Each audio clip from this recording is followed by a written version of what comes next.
ইন্নাল্লাযীনা আমানু ওয়া আমিলুস সালিহাতি কানাত লাহুম জান্নাতুল ফিরদাউসি নুজুলা।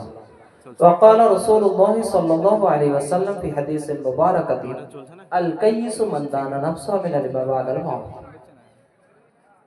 সময় সংক্ষেপ, রাত অনেক হয়েছে, সেই জন্য ভূমিকা না টেনে দু একটি কথা যেগুলো জরুরি বলার চেষ্টা করব। ইনশাআল্লাহ শুনবেন তো? দেখুন, আল্লাহ তাবারক ওয়া তাআলার অশেষ কৃপা এবং দয়া যে আল্লাহ তাআলা আমাদেরকে দ্বীন নিয়ে চিন্তাধারা করার তৌফিক দিয়েছেন।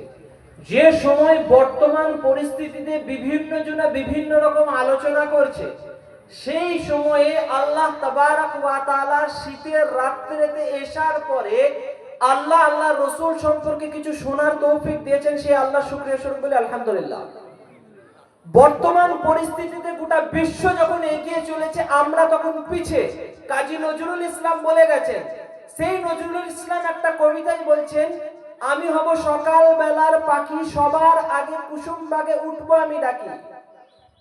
সূর্যি মামা উঠার আগে উঠবো আমি ডেকে, হয়নি সকাল ঘুমাও এখন মা বলবে ডেকে। বলবো আমি আলসে মেয়ে ঘুমিয়ে তুমি থাকো, হয়নি সকাল তাই বলে কি সকাল হবে না গো। আজ থেকে কয়েক দশক আগে কাজী নজরুল ইসলাম যে কবিতাটা লিখে দিয়ে যাচ্ছে, আজ 2024-এ আজ ডিসেম্বর মাসের 22 তারিখে একদম সালের শেষের দিকে এসে আমাদের যে পরিস্থিতি, আমরা ঘুমন্ত অবস্থায় আছে, আমাদের সকাল হচ্ছে না।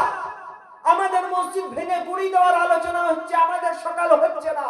আমাদের মসজিদকে উৎখাত করে দিয়ে নষ্ট করে দেওয়া হবে, আমাদের সকাল হচ্ছে না।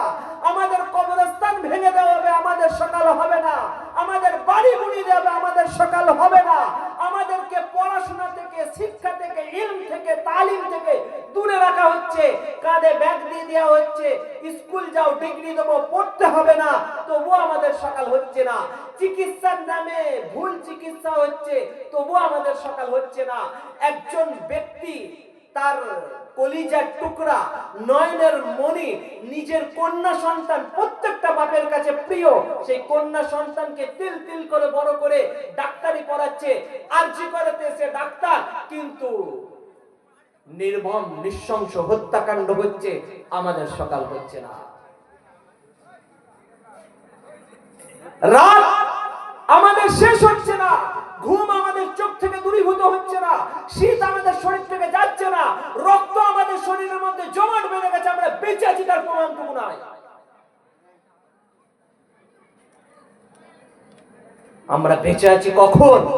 যখন ভাই ভাই লড়াই চলে, তখন আমাদের গলার আওয়াজ জোর হয়। যখন ইমাম সাহেবকে নিয়ে মসজিদের মধ্যে আলোচনা হয়, তখন আমাদের গলার আওয়াজ জোর হয়। যখন মসজিদের মধ্যে কোনো মিষ্টি বিলি নিয়ে কোনো আলোচনা হয়, তখন সেই নিয়ে ঝগড়া করতে আমাদের গলার আওয়াজ জোর হয়। যখন স্ত্রীকে, যে কলিজার টুকরোকে আপনি কারুর ঘর থেকে তুলে নিয়ে এসেছেন, যে আপনার সহধর্মিনী, যে আপনার সন্তানের মা, যাকে নিয়ে আপনার আগামী জীবন, যে সুন্দর হলে আপনার সংসার সুখের হয় রমণীর গুণে, সেই স্ত্রীর সাথে ঝগড়া করতে গিয়ে আওয়াজ বেরোয়, দিনের কোনো কাজে আওয়াজ বেরোয় না। আমরা কে? মুসলমান। কেন? গরুর গোশ খায়, এই জন্য মুসলমান। আপনি কে? মানুষ। কি পরিমাণ আছে, কি প্রমাণ আছে যে আপনার মধ্যে মনুষ্যত্ব আছে? হিংসা আমরা করি, পশুত্বের মতন আমরা লড়াই করি, আমরা মারপিট করতে সবার থেকে আগে, আমাদের অশান্তি সব থেকে আগে। একটা তিল ভাগ করতে বলছি না, বড় পুকুর ভাগ করতে গিয়ে মারপিট হয়ে যাচ্ছে। তিল তো বাদ দেন, পুকুরের মাছ ভাগ করতে গিয়ে অশান্তি, গাছের ফল পাড়তে গিয়ে অশান্তি, তারপর আমরা মুসলমান। যে নবী পাক সাল্লাল্লাহু আলাইহি সাল্লাম আরবের সেই নিরক্ষর মূর্খ জাতি, যারা নিজেদের মধ্যে উটের পানি পান করানো নিয়ে 100 বছর লড়াই করত, সেই জাতিকে সুশিক্ষায় শিক্ষিত করে বেয়াদব থেকে বাদব বানিয়ে দিলেন। গোটা বিশ্বের গোলাম যারা ছিল, তাদেরকে বিশ্বের বাদশা করে দিলেন। গোটা বিশ্ব যাদের দ্বারা শিক্ষা অর্জন করছে, যাদের কাছে ইলম ও তাহজিব শিখছে, যাদের কাছে আদব ও কালচার শিখছে, সেই অশিক্ষিত আরব জাতিকে যে নবী, যে কোরআনের দ্বারা সুন্দর বানালেন, আজ সেই কোরআন কসমের কিতাব। চল কোরআনে হাত দিয়ে বলতে পারবি? হাজার হাজার টাকা খরচা করে, জলসা করে মেলায় লোকে ভর্তি, আমার সন্তানকে আমি ইলমে দ্বীন শুনতে আসতে দিতে পারিনি। বড় সৌভাগ্যবান আপনারা। মুর্শিদাবাদ এলাকায় প্রত্যেক দিন প্রত্যেক 5 থেকে 10 কিলোমিটার মধ্যে 2-3টে জলসা হচ্ছে। সেই জায়গায় দাঁড়িয়ে বাগে জান্নাত মসজিদের মধ্যে আপনারা একত্রিত হয়েছেন, কোনো আদায় নাই। আপনাদের কমিটি আলহামদুলিল্লাহ এতটা স্ট্রং, তারা বলে দিয়েছে মাইকের মধ্যে যে আদায়ের জলসা নয়, বরং এটা কি শোনার জলসা, আমলের জলসা, নিজেদেরকে সংশোধনের জলসা। কিন্তু আপনারা এতটা সচেতন, আমরা এতটা সংশোধন হয়েছি যে আমার ছেলেকে মসজিদের মধ্যে নিয়ে এসে জলসা শোনাতে পারিনি। আমার ছেলেকে 100 টাকা দিয়ে বলেছি যা মেলায় ঘুরে বেড়া, কারণ সেখানে বাতাস খাতুনরা ঘুরে বেড়াচ্ছে মাথার চুল খুলে, আর আকাশ হোসেন একটু সুযোগ নেবে, তাই না? এবং আমাদের ডায়লগ কি, হুজুর ছেলেটাকে পারছি না। কি করে পারবেন? যে ছেলেকে জলসার দিনে 100 টাকা দিয়ে জলসা কমিটিকে আপনি চাঁদা দিতে পারছেন না, সেই ছেলেকে 25শে ডিসেম্বর আপনি পাঠাচ্ছেন যা কেক কিনে নিয়ে বড়দিন আজকে। সেই ছেলেকে আপনি 31st নাইট মানানোর জন্য পিকনিক করতে পাঠাচ্ছেন, সেই ছেলেকে 1 জানুয়ারি পিকনিক করতে পাঠাচ্ছেন। হ্যাঁ মুসলমান, যে জাতি মুসলমানদেরকে ধ্বংস করার জন্য বছরের পর বছর, আর ফিলিস্তিন বাচ্চাগুলোকে দেখুন, তারা নির্মম নির্যাতন চালাচ্ছে, যে খ্রিস্টান এবং ইহুদি তাদের প্রত্যেকটা কালচার আমাদের গ্রহণ করতে মজা লাগে। তারপর আমরা মুসলমান, ছোট্ট নির্মম বাচ্চারা হাত বোমে ফেটে গেছে, গোটা বিশ্ব যেখানে আনন্দ করছে তাদের খাবার নাই, আর আপনি তাদের কালচার বানাচ্ছেন। 25শে ডিসেম্বর বড়দিন কেক খেতে হবে না, মনে রেখে দেন 25শে ডিসেম্বর কেক খাওয়া হারাম। 1 জানুয়ারি ফিস্টি করা হারাম। আমাদের আবার মুফতি বসে আছে এই গ্রামে, গাদা মুফতি। হুজুর 1 জানুয়ারি আমরা ফিস্টি করি না, আমরা 31শে ডিসেম্বর ফিস্টি করি, আমরা 28 তারিখে ফিস্টি করিনি, আমরা 27 তারিখে করিনি। ও হে মুসলমান, কান খুলে শুনে রেখে দাও, এই সময় গ্যাররা ফিস্টি করে। নবী পাক সাল্লাল্লাহু আলাইহি সাল্লাম বললেন, মান তাশাব্বাহ বিকওমিন ফাওয়া মিনহু। যে কওম, জাতি বা গোত্রের অনুসরণ এবং অনুকরণ করবে সে তাদের মধ্যে। কাল কিয়ামতের দিনে আপনার দান, আপনার সদকা, আপনার যাকাত, আপনার দোয়া, আপনার নামাজ, আল্লাহ যদি বলে যে তুমি ফিস্টি করেছিলে এই সময়, বলে হ্যাঁ, বলে তোমরা ওই দিকে যাও, এই সাইডে। কোন দিকে? জাহান্নামের দিকে। যারা আগুন দিয়ে ফিস্টি করছিলে তারা আগুনের দলে যাও। কি করবে? আপনি বলবেন হুজুর ঠিক আছে, আমার ছেলে করেছে, আমি তো করি না, ওরা বুঝবে, আমি বুড়ো মানুষ আর কি করব, আমি ওসব বুঝি না বাবা, ও ছেলেপুলেরা করছে, ওরা বুঝবে, যার জাহান্নাম তারা কামাবে।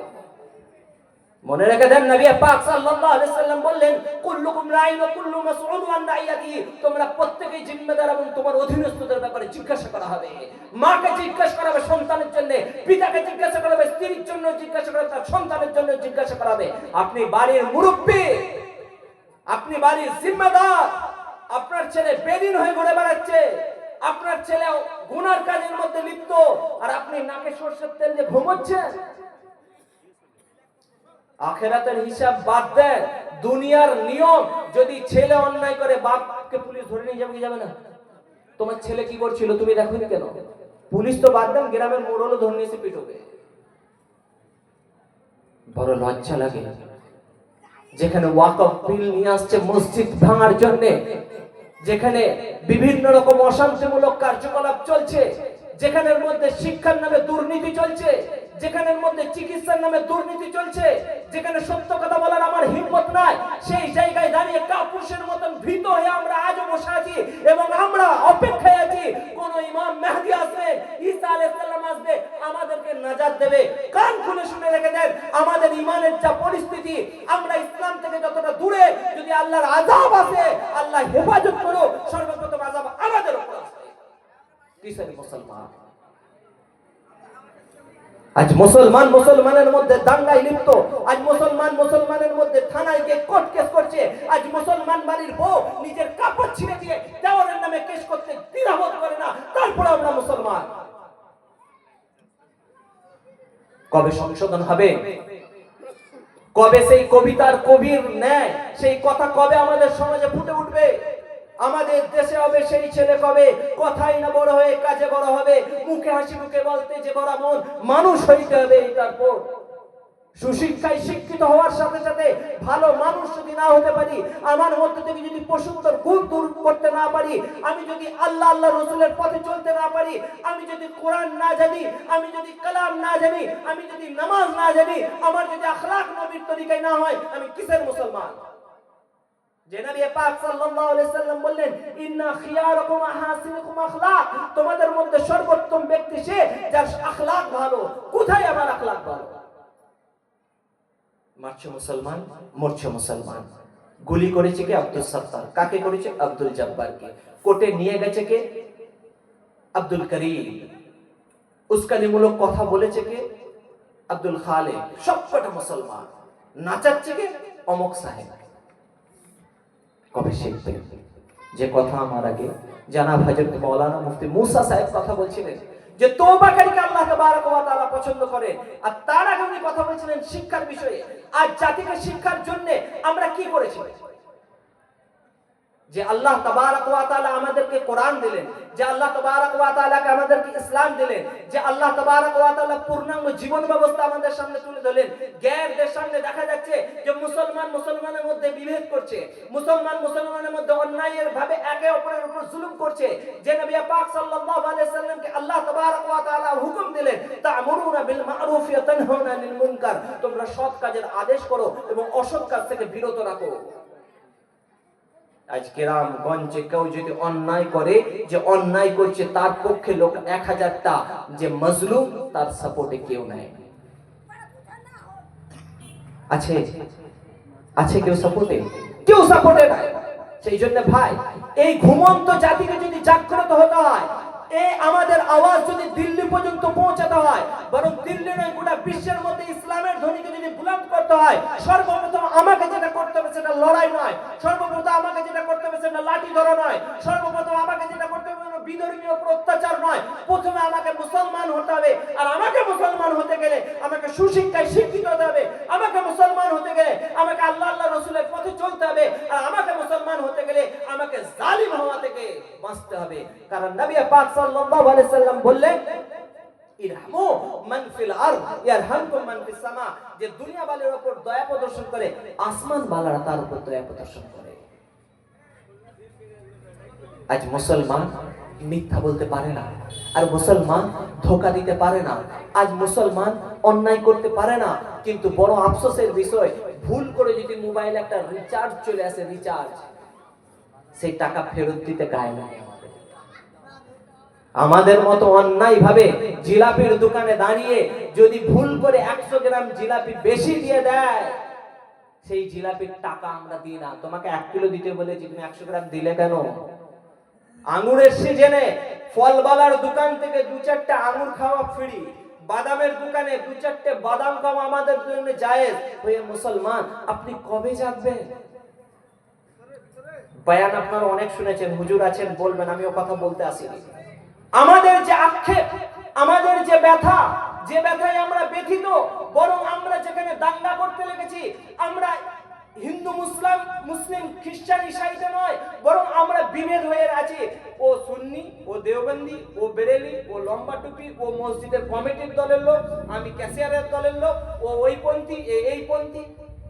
কিন্তু যেখানে আল্লাহ আল্লাহ রসুল বললে বালাদেরকে মিটিয়ে দেওয়া হবে, যেখানে সাম্মালের মধ্যে মসজিদকে ভেঙে দেওয়া হলো, যেখানে আপনার এবং আমার ছেলেকে নির্মমভাবে নির্যাতন করা হচ্ছে, যেখানে আযান দিলে 2 লাখ টাকা জরিমানা করা হচ্ছে, সেই জায়গায় দাঁড়িয়ে আপনার করণীয় এবং কর্তব্য কি?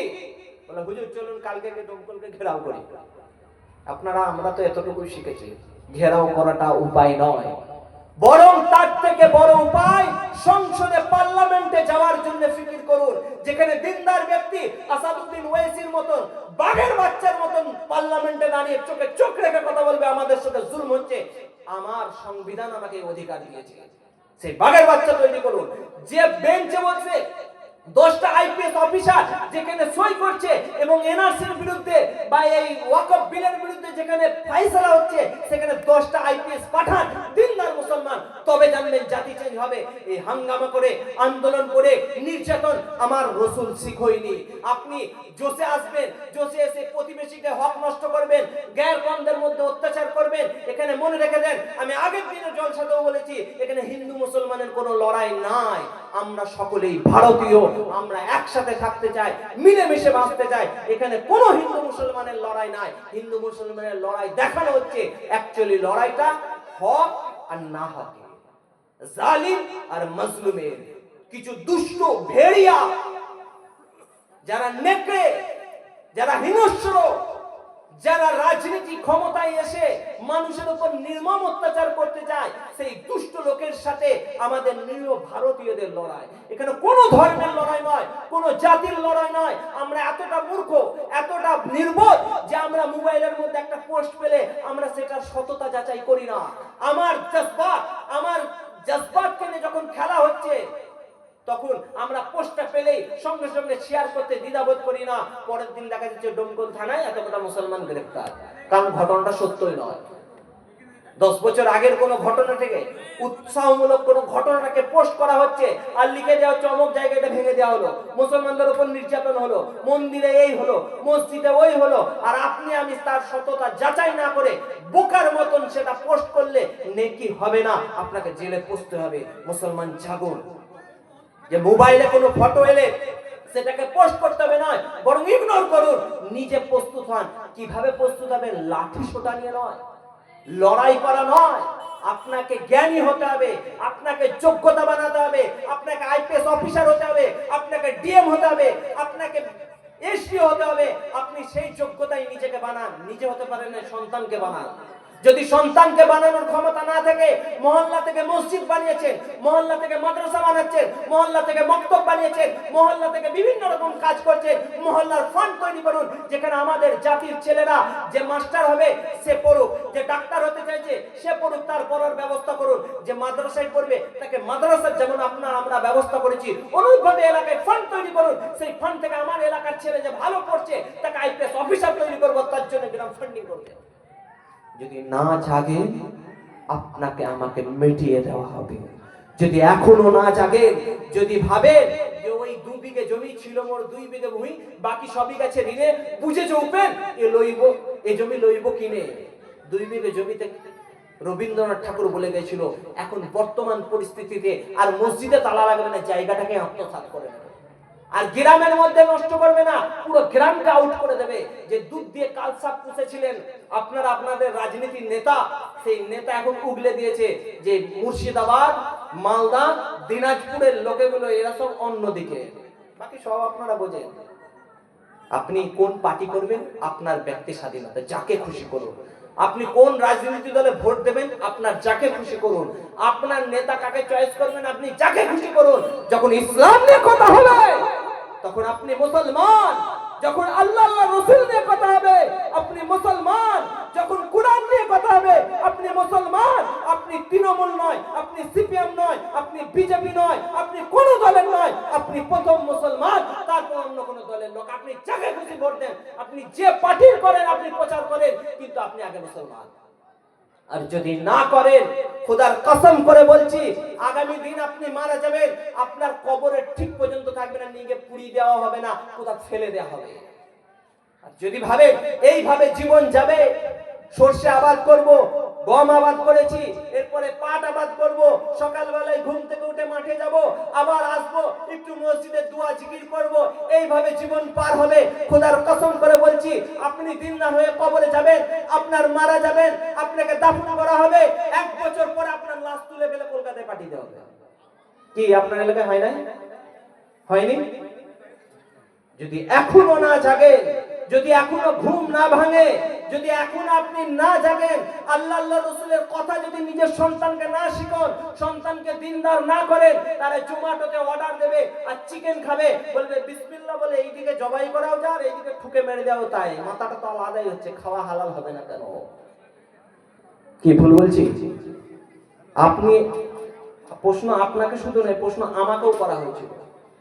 যে বিসমিল্লাহ বলে জবাই করে কেন খাবো, মা বাপের নামে দান খয়রাত কেন করব, মাদ্রাসা মসজিদে শুধু পেট চলছে, আল্লাহ আল্লাহ রাসূলের নামে ভণ্ডামো চলছে, কিছু মানুষের মাথায় এগুলোকে ঢুকিয়ে দেওয়া হচ্ছে, যারা আল্লাহ আল্লাহ রাসূলের কথাকে ভুলে গিয়ে মসজিদ মাদ্রাসায় দান দেন ভুলে গিয়ে তারা নিজেও শিখবে না আর কাউকে শেখার জন্য উদ্বুদ্ধও করবে না, বরং তারা কোন পথে চলছে, সমাজ যেদিকে বেরোচ্ছে তারা সেদিকে যাচ্ছে। নিজেদের নামেতে মাস্টার, ডাক্তার, ব্যারিস্টার আর কিছু যদি না জানে তো চায়ের দোকানে বসে বড় উকিল হয়ে যায়। এরকম সমাজে কিছু লোক আছে কিনা? চায়ের দোকানে বসে তারা উকিল, তারা বিভিন্ন বিষয়ের উপর অভিজ্ঞ, কিন্তু নিজের ছেলেকে শেখার জন্য তারা আগ্রহী করবে না, নিজের ছেলেকে কোরআন জানার জন্য আগ্রহী করবে না, নিজের ছেলেকে দোয়া শেখার জন্য আগ্রহী করবে না, তারা মসজিদে জুম্মাতেও আসবে না, তারা ঈদের দিনেও আসবে না, বরং তারা সর্বদা অশান্তি লাগাবে আর মরার পরে বলবে হুজুর আমার আব্বা মারা গেছে, একটু গোড় জিয়ারতটা করতে গেলে হতো না। ওহে মুসলমান, আপনার বাপের জন্য আমার চোখে কেন পানি আসবে? 500 টাকা দিয়েছেন বলে আপনার টাকা আপনি ফেরত নিয়ে যান, 500 কেন 5000ও যদি দেন, আপনার বাপের জন্য আপনার যে চোখে পানি আসবে আমার চোখে আসবে না। হ্যাঁ, এতটুকু করতে পারেন, আমি একটু একবার করতে পারি, আপনি বাপকে মাফ করে দাও গো, এটা আমি করতে পারি। সত্য দিলে আপনার আব্বার জন্য আমার চোখে পানি আসতে পারে না, কারণ আপনার আব্বার সাথে যদি আমার ঘনিষ্ঠ সম্পর্ক থাকতো তাহলে হয়তো একটু ব্যথা হতো, কিন্তু বাপের জন্য ছেলের দোয়া আর ছেলের জন্য বাপের দোয়া যেটা আসমান কেঁপে যাবে।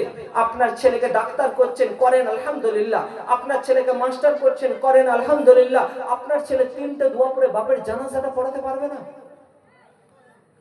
ঈদের দিন খুতবা দেওয়ার লোক নাই মসজিদে, ঈদের দিন আপনার ছেলে খুতবা দিতে পারবে না, কোনো কারণবশত জুম্মার দিনে ইমাম সাহেবের শরীর খারাপ হতে পারে না, কেন আপনি উঠে জুম্মার খুতবাটা পড়াতে পারেন না? বড় কষ্ট লাগে কবরস্থানের মধ্যে দাঁড়িয়ে যখন বলা হয় একবার জোরে জোরে দোয়াটা পড়েন কবরে মাটি দেওয়ার, আপনি কবরে মাটি দেওয়ার দোয়াটা জানেন না?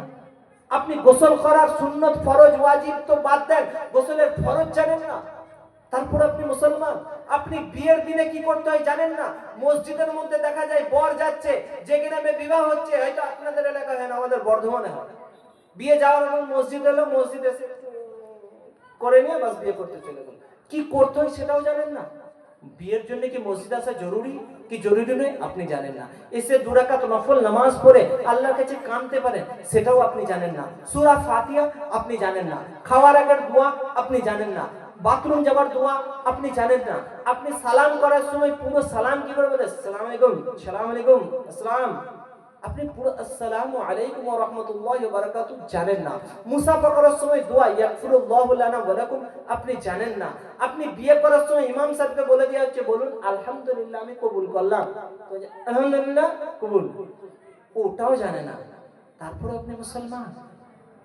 সেই জন্য ভাই আমাদের হযরত মাওলানা ইমতিয়াজ সাহেব অপেক্ষা করছেন, আমি জাগাতে এসেছি জাতিকে, যে জাতি ঘুমিয়ে আছে।